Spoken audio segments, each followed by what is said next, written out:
পঞ্চগড়ে ইসলামী আন্দোলন বাংলাদেশের সহকারী মহাসচিব সৈয়দ ইসাহাক মোহাম্মদ আবুল খায়ের বলেছেন, একটি রাজনৈতিক দল ভারতের সাথে সুর মিলিয়ে সংস্কারের কথা নাই। আবু সাইদ মুক্তিদের যে খুন করা হয়েছে, হত্যা করা হয়েছে, তাদের বিচারের কোনো কথা নেই। খালি নির্বাচন নির্বাচন নির্বাচন জিকির। বাংলার জাতি এই জিকির শুনতে চায় না। বিগত দিনে শুনেছি উন্নয়ন উন্নয়ন, আর এখন শুনছি নির্বাচন নির্বাচন। তিনি সোমবার সন্ধ্যায় পঞ্চগড় সরকারি অডিটোরিয়ামের মুক্ত মঞ্চে ইসলামী আন্দোলন বাংলাদেশের পঞ্চগড় জেলা শাখার আয়োজনে বিশাল জনসভায় প্রধান অতিথির বক্তব্যে এসব কথা বলেন। এ সময় তিনি বলেন, আমরা পাকিস্তান থেকে মুক্তি পেয়েছি, পাকিস্তান আমাদের থেকে সরে গেছে, কিন্তু এই ষড়যন্ত্রকারীদের কারণে ভারতের করত রাজ্যে এই দেশটা পরিণত হয়েছে। এই ষড়যন্ত্র করছে কারা? যাদের শরীরে মীর জাফরের জিন হরমোন রয়ে গেছে। বাংলাদেশে এখন এই মীর জাফর আর মীর সাদেকের উত্তরসূরিরা আছে। তিনি আরো বলেন, বিগত দিনে দুর্নীতিতে বাংলাদেশ 5 বারের চ্যাম্পিয়ন হয়েছে। সে নেতারা দেশের টাকা বিদেশে পাচার করে। জাতি তাদের আর ক্ষমতায় দেখতে চায় না। একটা সময় বিদেশে আমরা চোরের তকমা পেয়েছি। বাংলাদেশিরা তো কোনো চুরি করেনি, কিন্তু নেতাদের চুরির কারণে জনগণ এই তকমা পেয়েছে। এই দুর্নীতিবাজ, টেন্ডারবাজ আর লুটপাটকারীদের প্রশ্রয় দেওয়া যাবে না।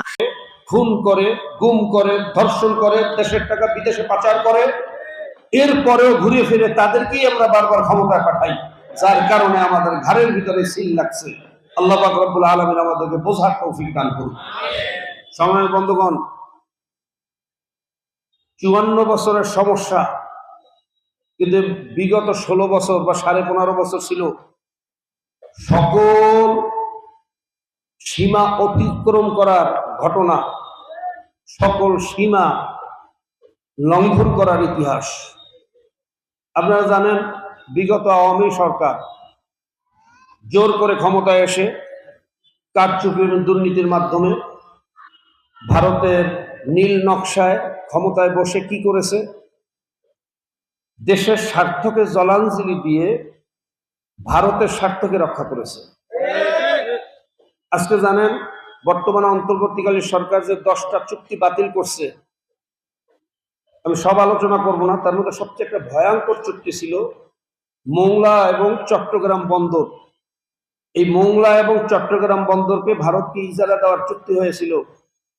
যদি এই 2 বন্দর ভারত ইজারা পেত, পুরো বঙ্গোপসাগরই আমাদেরকে হারাতে হতো। আর বঙ্গোপসাগর যখন আমাদের নিয়ন্ত্রণের বাইরে চলে যেত, আমাদের দেশের অস্তিত্ব তখন হুমকির সম্মুখীন, প্রশ্নের সম্মুখীন হতো। এই বিগত সরকার কি করছে আপনারা জানেন।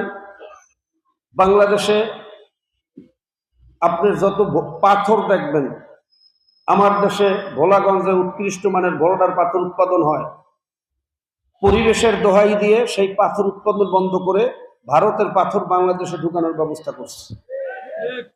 আমাদের দেশে লক্ষ লক্ষ শিক্ষিত যুবক যেখানে বেকার, সেখানে ভারতের প্রায় 6 লক্ষের উপরে মানুষকে বাংলাদেশের চাকরির ব্যবস্থা করা হয়েছে। প্রায় নামে বেনামে, বৈধ অবৈধ মিলে 22 লক্ষ ভারতীয় নাগরিক বাংলাদেশে চাকরি করতেছে, ইনকাম করতেছে। অথচ আমাদের দেশের শিক্ষিত যুবক রাস্তার পাশে পাশে ঘুরতেছে আর ধুকে ধুকে মরতেছে। কেউ ছিনতাইয়ের সাথে জড়িত হচ্ছে, কেউ গাঁজা মদ ইয়েবার সাথে জড়িত হচ্ছে। বেকারের এই অভিশাপ নিয়ে তারা রাস্তায় ঘোরাফেরা করতেছে। আমাদের দেশে যতগুলো টিভি চ্যানেল দেখেন, ভারতের চ্যানেল আমাদের দেশে চালানোর ব্যবস্থা রাখা হয়েছে, কিন্তু আমাদের কোনো চ্যানেল ভারতে চলার কোনো ব্যবস্থা নাই। আমাদের দেশের যত মোটরসাইকেল দেখেন সব ইন্ডিয়ার, যত ট্রাক দেখেন সব ইন্ডিয়ার, যত সিএনজি দেখেন সব ইন্ডিয়ার। অর্থাৎ বাংলাদেশটাকে ইন্ডিয়ার মার্কেট বানানো হয়েছে। আর বিদেশি কোম্পানিগুলো যখন আমাদের দেশে ইনভেস্ট করার জন্য আসতেছিল, তাদেরকে এয়ারপোর্ট থেকে দূর দূর করে তাড়িয়ে দেওয়া হয়েছে। স্যামসাং ইসলামী আন্দোলন বাংলাদেশের পঞ্চগড় জেলা শাখার সভাপতি মোহাম্মদ আব্দুল হাই এর সভাপতিত্বে ও সেক্রেটারি সৈয়দ মোহাম্মদ সুলতান মাহমুদের সঞ্চালনায় ইসলামী ছাত্র আন্দোলনের কেন্দ্রীয় সাংগঠনিক সম্পাদক মোহাম্মদ সুলতান মাহমুদ, ইসলামী আন্দোলন বাংলাদেশের পঞ্চগড় জেলা শাখার সিনিয়র সহসভাপতি কারি মোহাম্মদ আব্দুল্লাহ, ইসলামী শ্রমিক আন্দোলন পঞ্চগড় সভাপতি মোহাম্মদ কামরুল হাসান প্রধান প্রমুখ বক্তব্য রাখে।